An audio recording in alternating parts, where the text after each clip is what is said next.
G'day, thanks for joining Woodworking Masterclass. My name's Steve and welcome to my workshop. What we've been doing this series is making a table with cabriole legs and dovetailed drawer construction and a dovetail carcass. So far we've made the top, we've learned how to join a board together, and we've made the carcass. The last episode we made this carcass using dovetail joints. If you missed any episodes, go to 31digital.com.au and you can watch previous episodes, or if you like, go to our website, woodworkingmasterclass.com. Okay, this is how we left it last week. We've got a carcass, all except for these bits weren't joined in. And if you can remember, I said when you make the rails for your carcass, make 5. The reason being, the 5th one we cut up into pieces like this. And you'll notice them here. Now, on the bottom of the carcass, these are called drawer runners, and that's what the drawer actually runs on. And on the top, they're called kickers, which means when you pull the drawer half out, it doesn't tilt and fall out. So kickers, runners, but made out of the same stock that you made the rails. Easy to fit. What you've got to do is be mindful when you screw holes, make sure that the hole is a lot bigger than the screw, so it wobbles inside. The reason for that, with natural timber, it will expand and contract with changes in humidity and weather, and even wind.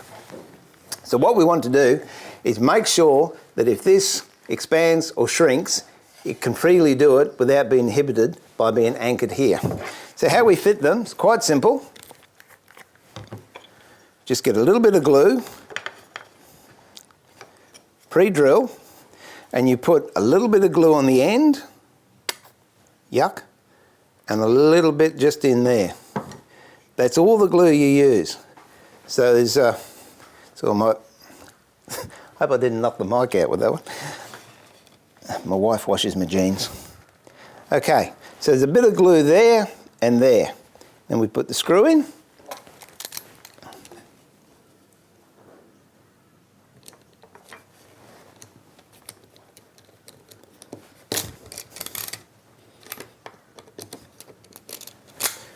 And the other one. But no glue on this end. It's free to move.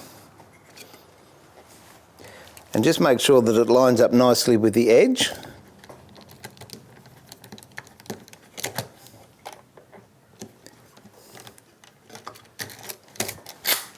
There we go. And as all true craftsmen do, especially with slot head screws, you dress the screws so they're all facing the same way. It's what I think's sad with Phillips head. You don't get that bit of finesse in your work anymore. Okay, so 2 kickers, 2 runners. Now we start to make the drawer. As with everything I do, when I cut something, I always cut it oversized. That allows for any mistakes that I make, and I make a lot of them, but it gives me that privilege of having another shot at it without wasting the timber. So I've got an oversized drawer front here, which I'll mark here. That's the straight edge, and I know that that's true and 90 degrees. I place that on the bottom, so that's marked the front and top, on the bottom rail, so it's nice and tight, and then I'll mark about a mil or half a mil above the opening. I'll do that on both sides. I mean, in a perfect world, everything would be dead square, just out of interest's sake. Oh, that is square, that's okay.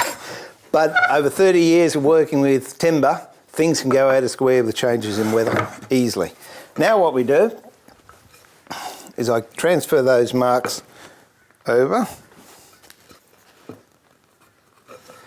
and then I join them up. If they're parallel, it's no dramas, but I'll exaggerate this. If, for example, that is exaggerated, it was on a tangent, I would then line up my saw blade to the narrowest end and run a saw cut down there, which means the rest I would take off with a hand plane. So I've got one here. It's almost fitted. And I also mark on the inside a 1 and a 2, and they correspond with the rails or the sides of the drawer, so I don't get confused when I'm putting dovetails together. You can get so confused if you don't keep a nice record of things. Okay, that's a little bit tight. I think I'll just take a fraction off with my block plane. Normally I'd use a shooting plane, but I know this is square, so I can get away with using a short sole plane. Now, just take a nice little shaving off there, and that should be a good fit now. That's exactly what we want. So we've got a nice, tight, firm fit. Now we do the same with the sides. Again, I've marked these 1 and 2 to correspond with the drawer front. I cut them oversized to start with and do exactly the same as I did with that front. These I've trimmed a bit. And what I want is not a really sloppy fit, but I don't want it tight either. So it's just a question of making them, that doesn't quite fall through. So what we'll do, again, get the block plane, just take a tad off the bottom there, and we'll just try that. Okay, that's lovely. So it's a nice snug fit, it doesn't fall through but it doesn't jam. So we have to do that to both sides, and then we've got the front. Now, in the front of a drawer, what we use is what's called half blind or half lap dovetails. And if you saw the episode last week, what we did half lap dovetails on this carcass. These are them there. So they don't go all the way through, they're covered up by the sides. And that's so you don't see the end coming through the drawer front. I've already cut some here, but you'll notice something else is a bit different as well. I've got a slot. The reason I have the slot is so I can put in a drawer runner, or a drawer slip, sorry. So these are cut, and then at the bottom, the inside bottom of your socket, you can run a saw cut up there. Because imagine if you had your drawer sides and you took a big chunk rebate out of that, you'd have a very, very fragile drawer side, which would break. So what we do is we get material about the same thickness as the drawer side, and we glue it on. And then we can take a rebate out of here, and we've got a stronger drawer side. Also, we've got more area for the drawer runner to go on. Okay? So it's important when we go over to the saw that we line it up to the bottom edge of that socket, and at the same time, we run through the drawer slip. So what you'll end up with, and what I do for a little bit of aesthetics, is I put a round over on it. So you'll end up with a piece of timber like this. But interestingly enough, they all line up now. So when we actually start to put the drawer bottom in, they're going to fit nicely without catching. Also, that's what we need when we're marking out the back part of the dovetails. Now, the back part of the dovetails of the drawer is what we call through dovetails. A lot of people say half lap dovetails are harder to make. Personally, I think the through dovetails are, because you can get away with a lot of errors with half lap dovetails, but you're totally naked with a through dovetail. So after the break, we'll come back, I'll show you how to set it up, mark it out, we'll cut one, and then we'll start making the drawer. Okay, see you soon. Hi, welcome back. Just before the break, we were talking about drawer slips and how they strengthen the sides of the drawers, and also how it allows the drawer bottom to go in without binding. The other thing a drawer slip is really important for is setting out the back of the drawer. Because we want to slide the drawer in from the back panel of the drawer has to be a lot narrower. And the way we find that out is by marking it using the drawer slips. I'll show you the difference between a half lap. This is a piece I made a fair while ago, but that's a half lap dovetail there. And if you look at the back of the drawer, there, that's what they call through dovetails. You see, you can see the end grain coming through, and it also comes through at the back. and it's notched in. You'll notice we don't cut the shoulders off of the dovetails. Here we've cut the shoulders off, and here we leave them whole. And also, the back of the drawer isn't as wide. So therefore this panel can slide straight in. So how we mark out the through dovetails is by getting the drawer side. So these are half lap. That fits in there like that. This drawer slide comes in there when it's all cut to length. So now what we have to do is find out what distance we need for the drawer back. That was our original material. So what we do is hold that on the bottom of the drawer slide and then make a mark at the top of the rebate, which is here. So make a mark there. Then continue that mark around. I've already done that, look at that. And that then becomes our baseline. So if you can imagine, this bit of wood, for all intents and purposes, is only that wide, because this is going to be taken up with drawer slip. So then we mark out the dovetails using that as a baseline and that as a top. We do it the same way as we mark out the half lap dovetails, but because I haven't got as much room, I'll only come in about 2 mil from the ends, and again I want 2 dovetails, so I'll mark those lines across.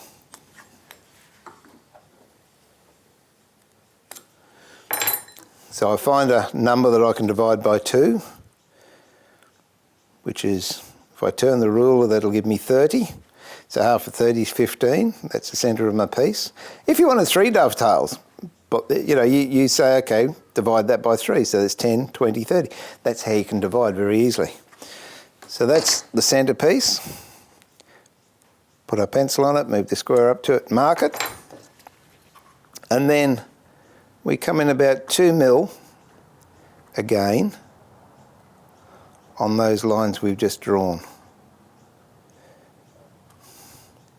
You know, a lot of people don't bother marking them out, they just do them by eye. But I think it just looks nicer if you've got a bit of symmetry with them. And I don't know, sometimes we all need a few guidelines. There we go, put the pencil there and mark it. Now mark that. That is waste, but we're not going to cut that. But this little piece in here we are, this piece here we are, and this little piece here. Then if you're watching the episode last week, we made a dovetail jig, or if not, you can use commercially made ones. Before that, we've just got to mark out the lines. So because the side and the back are the same thickness, the marking gauge is going to be the same. So on the back, you only mark the 2 faces. Don't mark the top or the bottom, because we're not going to cut those off. So now, again, look at the face side. That's the inside, this is the outside. That's what people are going to see. So I'll put a mark here, one here, and I'm just bringing those lines that I've marked around the corner. Put your line on the mark, and then you draw from the gauge line up to the end of the piece. That way you don't overextend. Turn it over and do the other piece. Okay, there we've got 2 dovetails marked out. That's going to be waste, and because we're not cutting the shoulders off, we have to bring these indent lines back.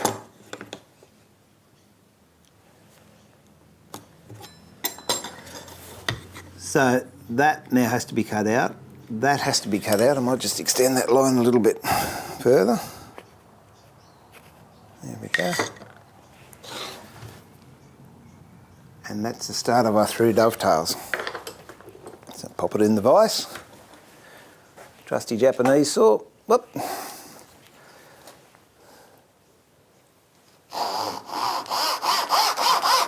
Be careful not to go through the line. And just do all the, if you're going up and down or at angle, I do them all in the one process, because then I'm not changing the angle of the saw. Be very, very careful. I got an email the other day from somebody and they wanted to know what timber I'm using. I'm actually using Queensland maple, which is a beautiful furniture timber.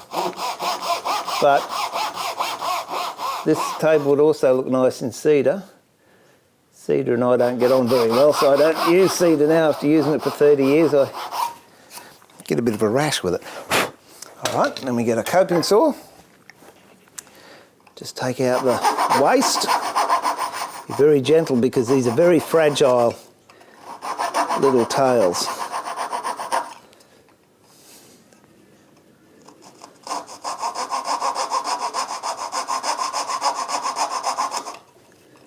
Take that out.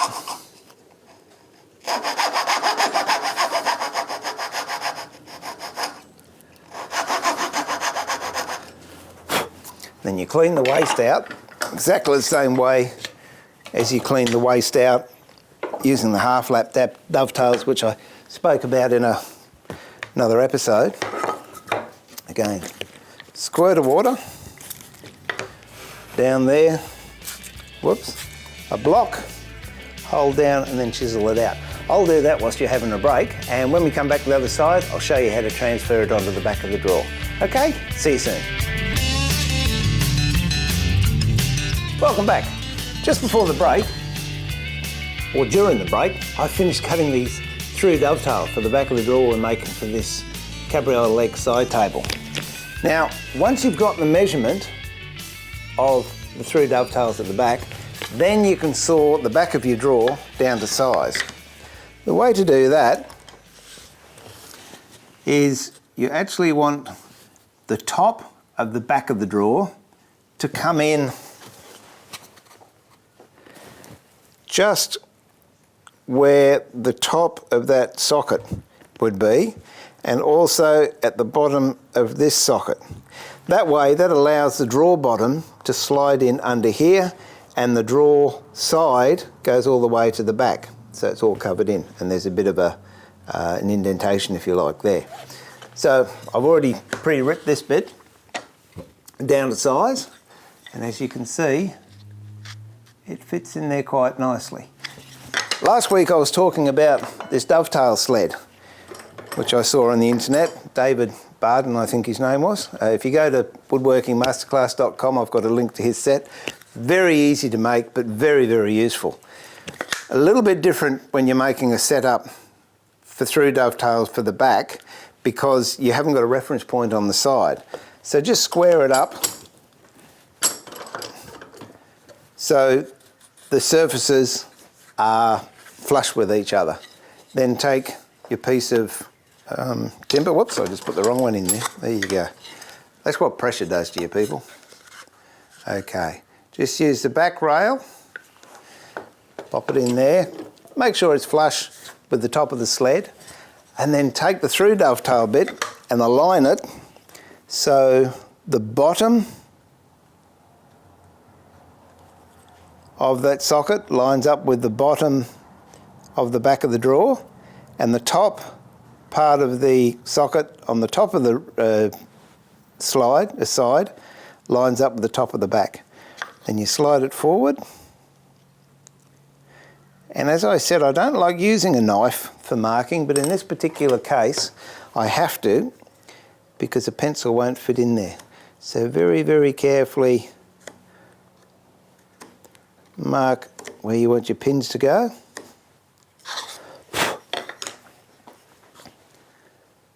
And just make those a little bit more defined.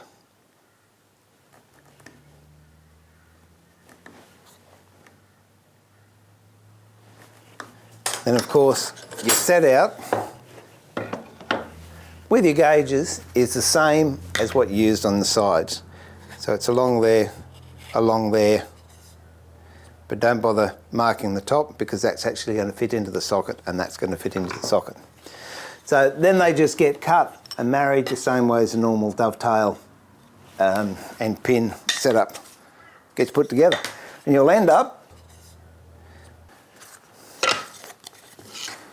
with a drawer with the lap dovetail in the front and through dovetails in the back. The other thing we have to do, because we've already pre-run the drawer slips, is check out a little bit so it'll actually fit up under the back rail, like that. If you can see that.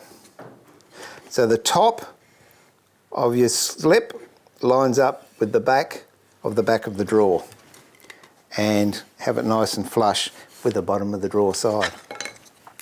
That done, you'll end up with a drawer that looks very similar to that.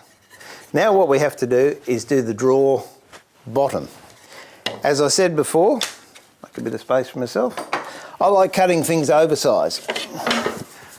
So if you're fortunate enough to get one piece of timber that's wide enough, terrific. If not, as in this case, this has been joined. Now it's got a nice feature on the back side, have that showing in the bottom of the drawer. What I would do, and a lot of people, they would go, oh, well, that drawer's only that wide, and they'd fit it like that. You've got a join down the middle, which really I think looks a bit tacky. So for the cost of a couple of cents worth of wood, I'd move the middle of the join to the middle of the drawer. And then with a pencil, just put a mark on the inside of the drawer. And we know, because it's natural timber, we want it to expand and contract. Come out about 3/8 of an inch or 10 mil there. And the depth of the slot in there, which is about 5 mil. And then if you go over to the table saw or bandsaw or whatever you choose, rip that and you'll end up with a panel the right width. Fortunately, I have one here. So we now know that's the right width. However, I'll just harp back to this one. This slot is narrower than the drawer bottom. Now you can make it so it's the same thickness, but frankly that looks tacky as well. So what I like to do is plane a bevel on the edge. If you look here, you can see I've planed a bevel on the front and on the two sides. That then allows for the drawer to have a nice lot of meat and thickness, but also to slide in quite snugly. When you come to the bottom, you might just have to put a little bit of pressure on the inside or the outside just to make sure it sticks in. And you can see I've got an overhead or a protrusion here. That's on purpose because I've had one particular piece of furniture I made, and I think in a 3-year period it shrunk over 1/2 inch, so I had to make a new drawer bottom for it. So what we do, once you've got it fitted, this is a bit rough here so we can sand that out afterwards, but just get it in, line it up, then draw a pencil mark down here and a pencil mark here. And then when you take the drawer bottom out, you've got an area there where you can drill your holes so you can fit your drawer bottoms in. I like using brass screws, and if you're ever using fine brass screws, always remember to use a little bit of soap. It acts as a lubricant. Let's get the right size one. And they're countersunk, so we just put our brass screws in. And never over tighten brass screws because you'll spin the head off quite easily. And that is the mysteries of making a drawer. So once you've got it in, whoops, It should fit in your carcass. You might have to fine tune it a little bit, just shave a little bit off the sides or whatever. Set the screws so they're all facing the same way. Get the carcass. And if everyone's smiling on us, there you have a nice drawer that's hand fitted. Okay, that's it. Steve pulling the shed door down for another week and saying, remember to keep it sharp, but please also make sure you keep it safe. All right.